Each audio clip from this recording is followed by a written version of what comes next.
ball. Rapu with the kickoff for the Bead Diggers. So officially at the 23 is where Estes Park will have the ball. It's tough to determine here when Estes Park is starting this drive because there is a running clock.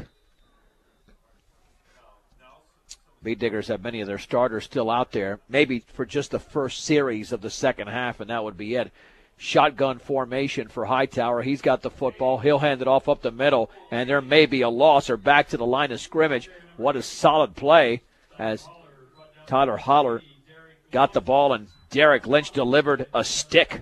Yeah, boy, he grabbed a hold of him. It was like a salto as he locked his hands and threw him over backwards.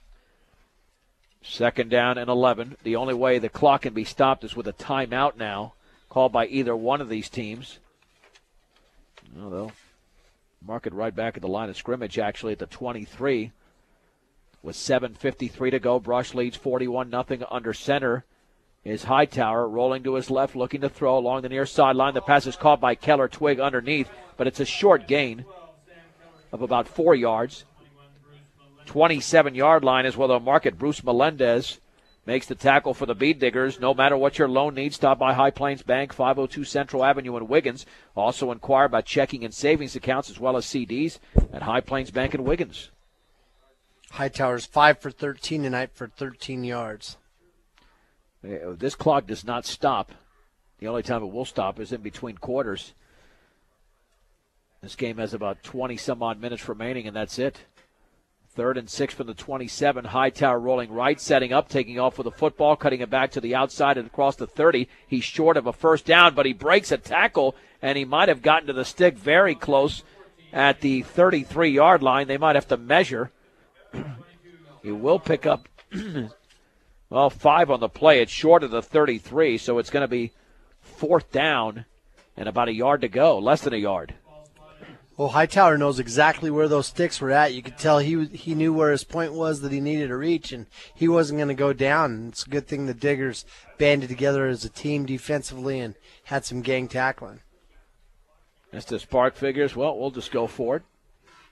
At our own 32.5-yard line. 3 in the backfield. On 4th and 1, Hightower under center. Is going to keep the football, running to his right, tries to break out of a tackle. He's going to lose yardage back to the 31-yard line as Tanner Morrow makes the play, and the Bead Diggers take over. You know, they came out with double tight. All their offensive linemen were toe-to-toe. They were just side-by-side. It was a tight line of scrimmage, a tight offensive line. They came out with that power eye. They tried to show like they were going to shove it straight forward, and it didn't fool any of the Diggers. Bead Diggers will have it at the Estes Park 32-yard line. Now let's see who comes into the game for the Bead Diggers. You figure right now that all the starters, or virtually all the starters, will be out. And that's going to be the case. And Dave, we might need that other roster here. No, Vince Albo, I do have it on this roster, is the quarterback for the Bead Diggers from the 32 under center. Handoff right side and driving to around the 31 for maybe a yard is Tyler Carter. We saw him against Valley as the Estes Park tackle was made by Jeffrey Adams, the 6', 196-pound senior. And Carter ran pretty well against Valley. He sure did. He had some nice runs. He showed a lot of speed. It's neat to see Vince Albo back in the lineup. He's been out with a broken collarbone since the first week of the football season. 2nd down and boy, pounded upon after 3 yards was Chris Lee inside the 30 to the 28. It's a gain of, we'll call it a couple. Sam Keller Twig with a tackle, 3rd and 7. One thing about Chris Lee is he does everything hard, man. That guy, he has more heart and more go than anybody I've ever seen, and he just goes 100% all the time.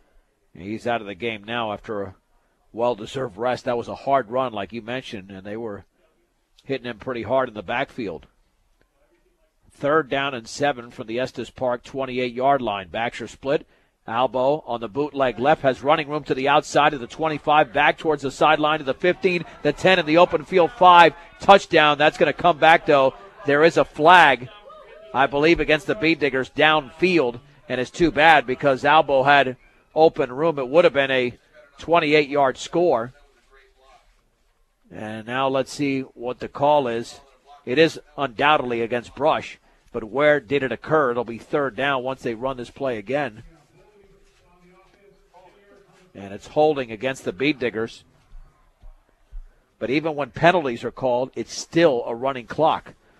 So that doesn't affect that whatsoever. Well, essentially give Albo 11 yards, and then it's a 10-yard penalty. So it's a net of 1. And that means you've got third down now and 6 from the 27-yard line. The Bead Diggers scored on the opening possession of this quarter. That's what created the running clock.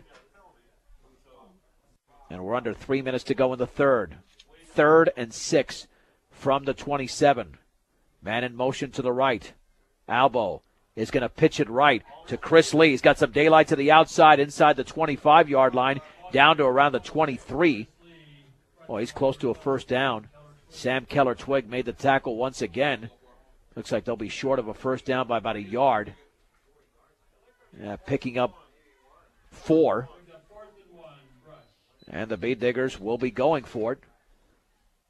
4th and 1 for the 23.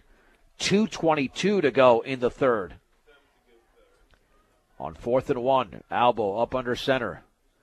Awaiting the snap, hands it off, and the ball might be loose right at the line of scrimmage. And either way, it should be Estes Park football as the ball was given off. Looked like Traver Blake. And, it's going to be Estes Park football. Might have pulled forward for half a yard, but the Bobcats take over on their own 22-yard line. Yep, it was just another miscue on that mesh as the varsity steps back in the game. But those young guys went out there and they had a pretty decent performance. I saw Robert Repriu out there. I think Fernando Burgos was out there, as well as Carlos Carrillo and Daniel Soto. 1st and 10 for the Bobcats at their own 22-yard line. In a shotgun formation is Hightower. Running clock with 1:26 to go in the third. In motion to the right is Robidard. Hightower is going to take off with the football. Tries to slip out of a tackle. Spins across the 25. And then he is bombarded at the 28-yard line. Picks up 6 yards. It's amazing. This kid just runs hard. Harder and harder than anybody else on his team. 6 yards again for Hightower. Levi Brenneman made the tackle. And you have to give him credit, like we've said so many times before, considering the team. Look at the beating that kid's probably taken throughout the season. He's still got 88 yards tonight on 18 carries against a real physical defense. Your American Family Insurance agent, located at 115 South Main Street in Fort Morgan, is the Stanley T. Wolf Agency Incorporated. It'll be second down. We'll call it 5. From around the 28, shotgun for Hightower, looking to throw. He'll take off with the football again, but that time has got a yard, and that's it. Penetration by the Bead Diggers along that right side. And it was Tanner Morrow and Tyler Carter also making the play, the initial hit. 3rd and 4 for Estes Park, and that should be the final play of the third quarter as we are inside of around 10 seconds to go.